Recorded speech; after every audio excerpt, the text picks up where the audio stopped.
आज हम chapter number 3 start करते हैं, जिसका नाम है परागण, निषेचन तथा भ्रूणपोष व भ्रूण का परिवर्धन।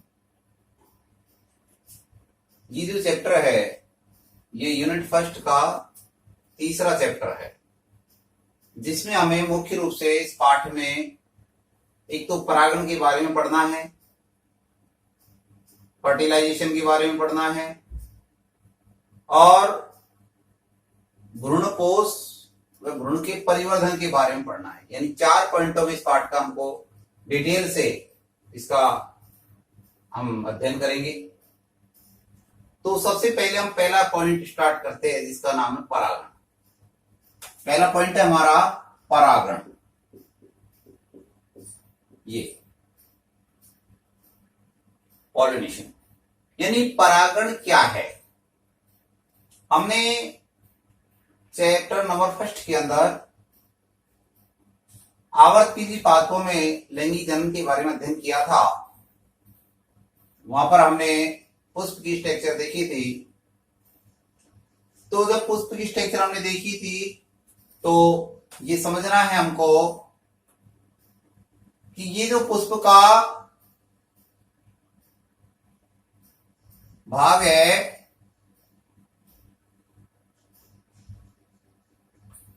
ये वाला ऊपर का जो सिरा होता है ये चौड़ा सिरा होता है। ये जो चौड़ा सिरा है ये वर्तिकाग्र कहलाता है। इसको कहते हैं वर्तिकाग्र। ये वर्तिकाग्र है।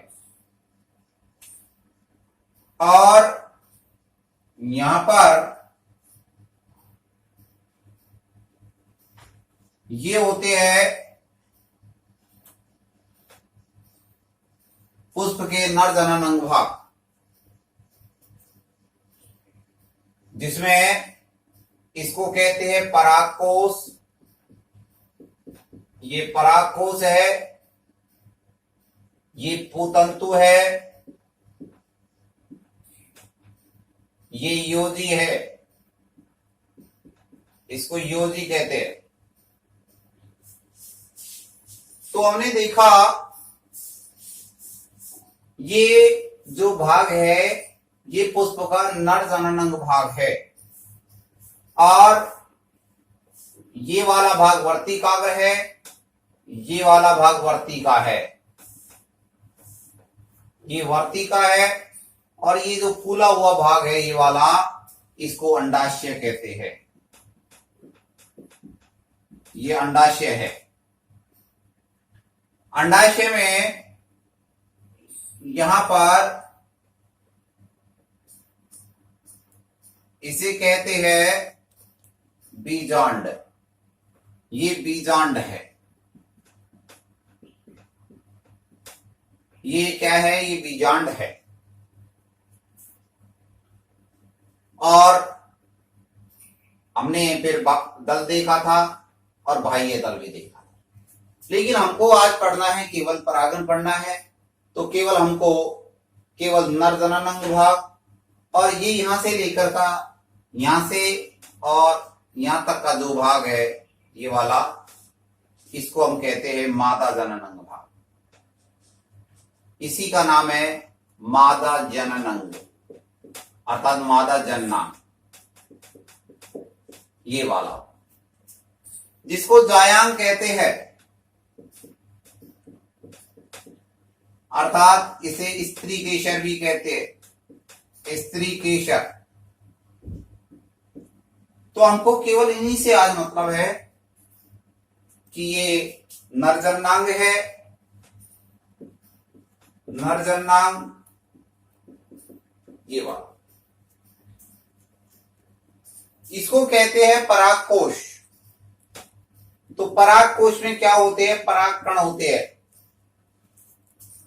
परागकोश से जो परागकण है जब ये मुक्त हो जाते, जैसे परागकोश का स्फुटन होता है, परागकोश के स्फुटन के साथ ही परागकण बाहर निकलते हैं, मुक्त हो जाते हैं। और मुक्त होने के बाद में विभिन्न विधियों के द्वारा जायांग के वर्ती कागर पर पहुंच जाते हैं। विभिन्न विधियों के द्वारा यहां चले जाते हैं वर्ती कागर पर। तो पराग कोश से पराग कणों का विभिन्न विधियों के द्वारा पुष्प की वर्ती कागर पर पहुंचना क्या कहलाता है? परागण कहलाता है। क्या कहलाता है? परागण कहलाता है। तो ये तो हमने परागण की डेफिनेशन समझी है कि परागण क्या है। परागण जो है ये दो प्रकार का होता है। कितने प्रकार का होता है? दो प्रकार का होता है। पहला कौन सा होता है? स्वपरागण। और दूसरा कौन सा होता है? परपरागण।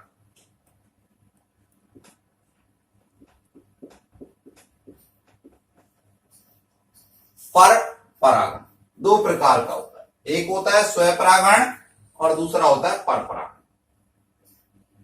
स्वपरागण क्या होता है? परपरागण क्या होता है? स्वपरागण और परपरागण।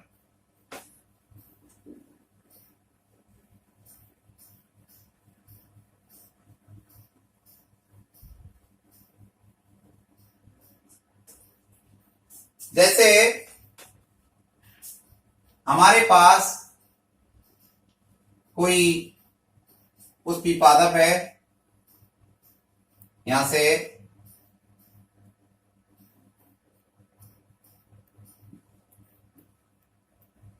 ये पुष्पी पादप के अंदर मान लीजिए यहां पर कोई पुष्प आ रहा है, इसमें एक पुष्प इसमें यहां पर आ रहा है, एक पुष्प इसमें यहां पर आ रहा है, और एक पुष्प यहां आ रहा है, और एक पुष्प इसमें यहां आ रहा है। ये हमने मान लिया कि इसमें पुष्प आ रहा है इस पुष्पी पादप में। तो इसमें ये पुष्पी पादप में फूल है, ये पुष्प है, फ्लावर है। इस फ्लावर के अंदर परागकोश भी होता है और इसमें वर्ती कागर भी होती है। जब इसी पुष्प का परागकोश से परागकण निकला और इसी पुष्प की यदि वर्ती कागर पे चला जाता है तो इसे स्वपरागण कहते हैं। या फिर जैसे इसी पुष्प का परागकण निकला और इसी पादप के किसी दूसरे पुष्प की वर्ती कागर पर चला जाता है तो इसे भी स्वपरागण कहते हैं। यदि जैसे मान लीजिए इस पुष्प का परागकोश से परागकण निकला और इस पुष्प की वर्ती कागर पे चला गया, तब भी क्या है? स्वपरागण। यदि इसका परागकण निकला और इस पुष्प की वर्ती कागर पे चला गया तो ये भी स्वपरागण है। तो स्वपरागण का मतलब क्या? हमने ये देखा कि उसी पादप के उसी पुष्प की वर्ती कागर पर अथवा उसी पादप के किसी दूसरे पुष्प की वर्ती कागर पर यदि परागकण चला जाता है तो इसे कहते हैं स्वपरागण।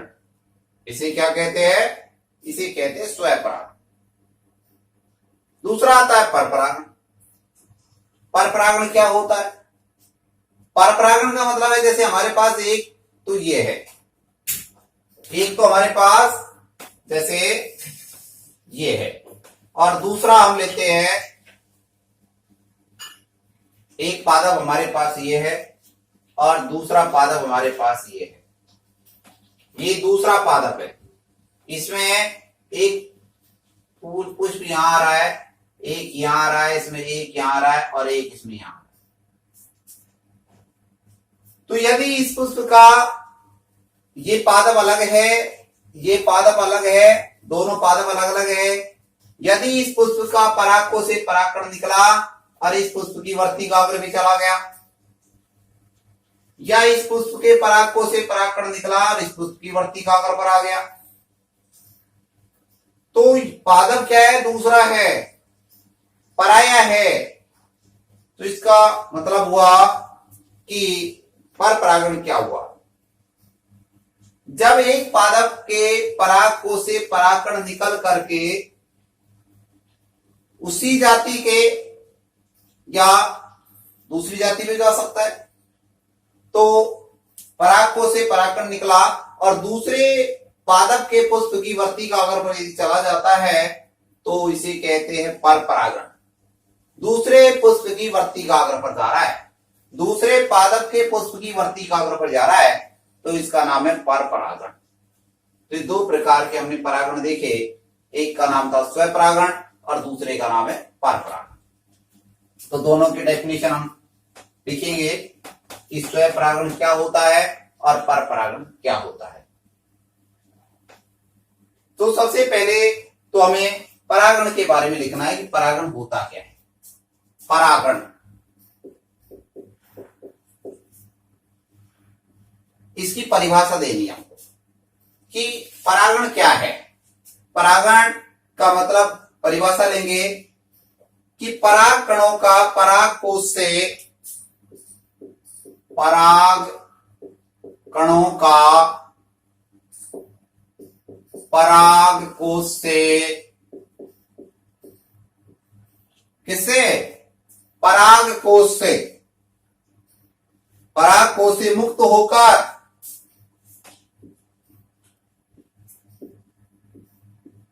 मुक्त होकर मुक्त होकर कहां जाएंगे? पुष्प की वर्तिकाग्र पर। विभिन्न विधियों के द्वारा जा सकते हैं। मुक्त होकर विभिन्न विधियों द्वारा, मुक्त होकर विभिन्न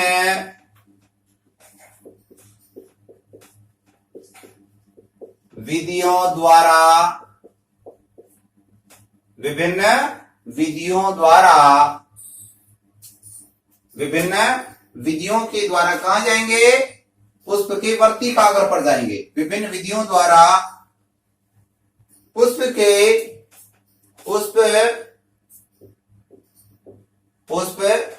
की वर्तिकाग्र, पुष्प की वर्तिकाग्र पर पहुंचना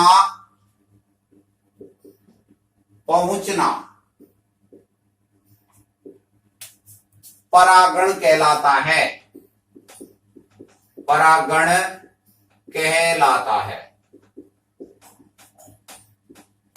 परागण कहलाता है। तो उसी पुष्प की वर्तिकाग्र में जा सकता है, दूसरे पुष्प की वर्तिकाग्र में जा सकता है। तो इसी का नाम क्या है? परागण है। परागण दो प्रकार का होता है। परागण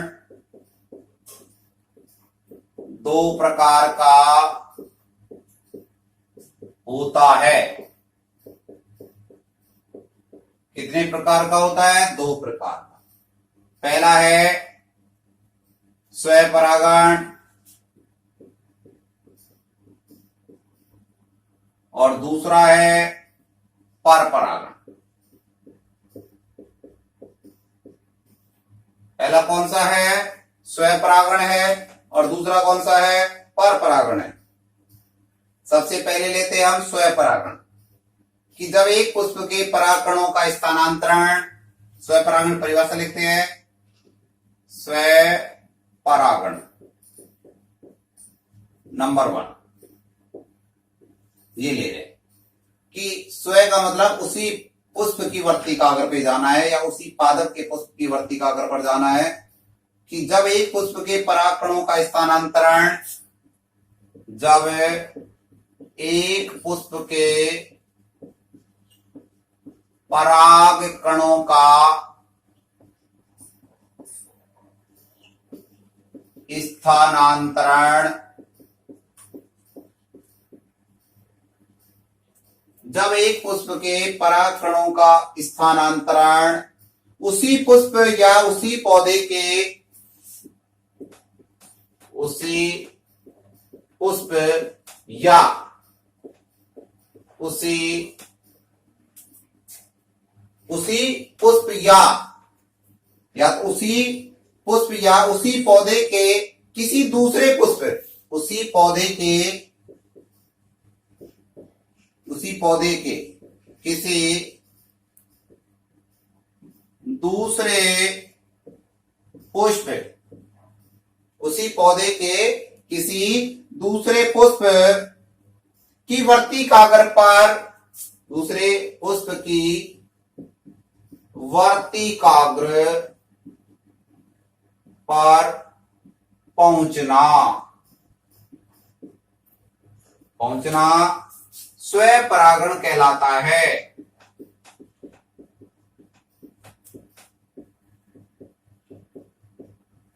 कहलाता है। उसी पुष्प या उसी पौधे के किसी दूसरे पुष्प की वर्तिकाग्र पहुंचना क्या कहलाता है? स्वपरागण कहलाता है। तो जो स्वपरागण है, स्वपरागण दो प्रकार से हो सकता है। ये भी स्वपरागण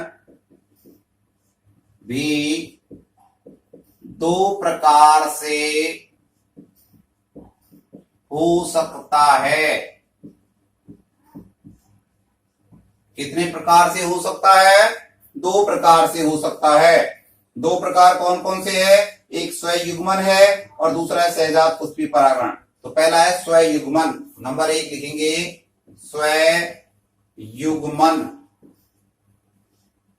और नंबर 2 है, पहला तो हो गया स्वयुग्मन, दूसरा होता है सहजात पुष्पी परागण। सहजात, सहजात पुष्पी परागण, सहजात पुष्पी परागण। यानी पहला कौन सा है? स्वयुग्मन, दूसरा कौन सा होता है? सहजात पुष्पी परागण। तो पहला लेते हैं हम स्वयुग्मन, नंबर 1 स्वयुग्मन। स्वयुग्मन, स्व का मतलब उसी पुष्प की वर्तिकाग्र भी जाना है, यानी पराग कोश से परागकण निकला और यदि उसी पुष्प की वर्तिकाग्र पर चला जाएगा तो उसको क्या कहेंगे? हम स्वयुग्मन कहते हैं। स्वयुग्मन कहते हैं। इस प्रकार के स्वपरागण में, इस प्रकार के स्वपरागण में, इस प्रकार के स्वपरागण में एक पुष्प के परागकण, एक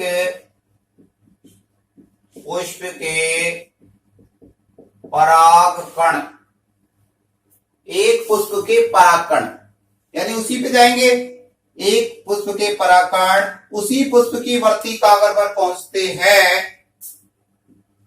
उसे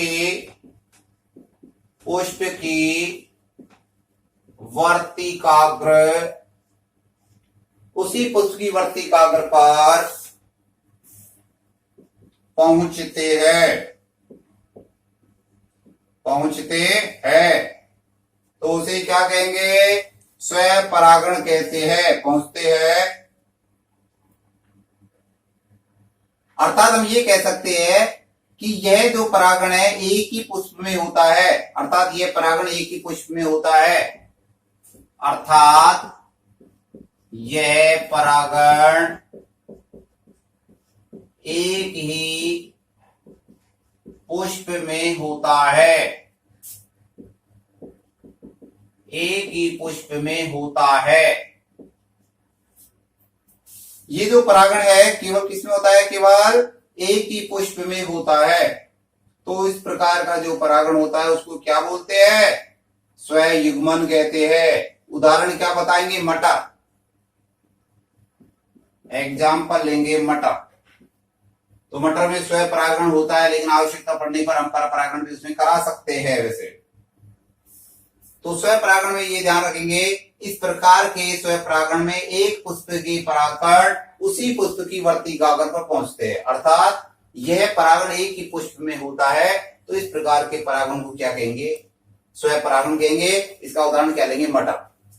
दूसरा लेंगे, कौन सा है? सहजात पुष्पी परागण। सहजात पुष्पी परागण, नाम बोल रहा है सहजात, सहजात पुष्पी परागण। तो यानी कि जो पराग से परागकण निकलेगा उसी पादप के किसी दूसरे पुष्प की वर्तिकाग्र में चला जाएगा, तो ये हो जाएगा कौन सा? सहजात पुष्पी परागण। जब एक पुष्प के परागकण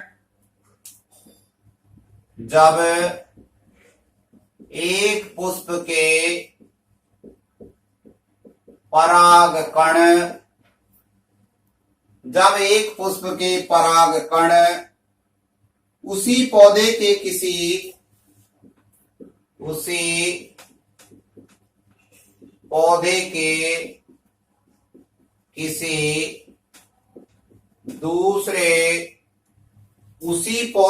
किसी दूसरे वर्तिकाग्र पर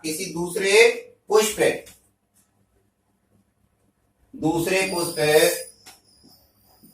की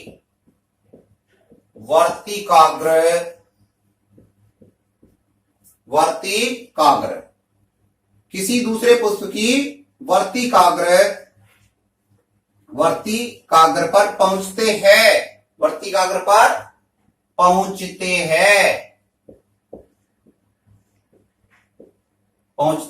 तो उसे क्या बोलेंगे? सहजात पुष्पी परागण कहेंगे। क्या कहेंगे उसको? सहजात पुष्पी परागण कहेंगे। अर्थात हम ये कह सकते हैं कि इस परागण में एक ही पौधे में उपस्थित अलग अलग पुष्पों में परागण होता है। अर्थात हम ये कह सकते हैं कि सहजात पुष्पी परागण सहजात पुष्पी परागण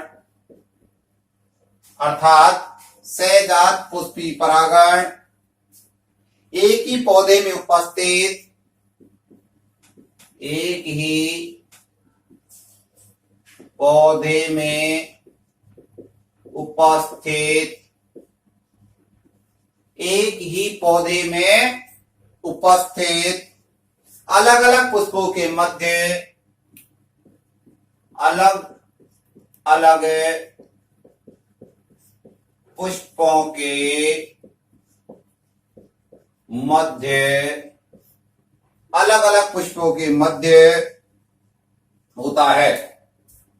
अलग अलग पुष्पों के मध्य होता है। अलग अलग पुष्पों के मध्य होता है तो उसको क्या बोलते हैं? सहजात पुष्पी परागण कहते हैं। क्या कहते हैं उसको? सहजात पुष्पी परागण के नाम से जानते हैं। उदाहरण के लिए क्या बताएंगे? उदाहरण इसका मक्का और ककड़ी। एग्जाम्पल मक्का और ककड़ी।